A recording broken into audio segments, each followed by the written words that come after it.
Budget ঘোষণা করা হয়েছে। সাধারণ মানুষের জীবনে কি প্রভাব ফেলবে? দ্রব্যমূল্যর দাম কি কমবে? চাকরির সুযোগ কি বাড়বে?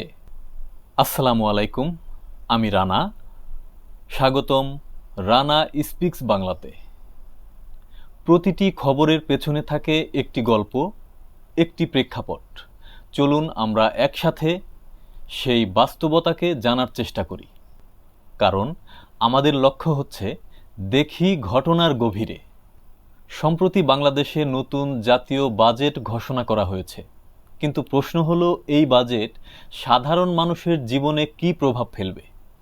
অনেকেই ভাবছেন দ্রব্যমূল্যর দাম কি কমবে? চাকরির সুযোগ কি বাড়বে?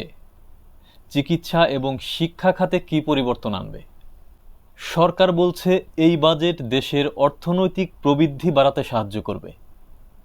এদিকে অনেক অর্থনীতিবিদ মনে করছেন সাধারণ মানুষের ওপর মূল্যস্ফীতির চাপ এখনও অনেক বড় চ্যালেঞ্জ হয়ে থাকবে।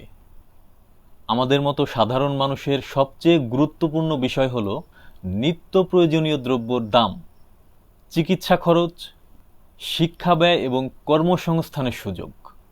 তাই বাজেটের সাফল্য শুধু কাগজে কলমেই নয়, বাস্তব মানুষের জীবনে কতটা পরিবর্তন আনতে পারে সেটাই হচ্ছে আসল পরীক্ষা। আপনার মতে এই বাজেট সাধারণ মানুষের জীবনে কতটা উপকারী হতে পারে? আপনার মতামত কমেন্টে লিখে জানান। ভিডিওটি ভালো লাগলে লাইক, শেয়ার, কমেন্ট এবং চ্যানেলটি সাবস্ক্রাইব করতে ভুলবেন না। আমি রানা, আবার দেখা হবে অন্য কোনো গুরুত্বপূর্ণ বিষয় নিয়ে। আল্লাহ হাফেজ।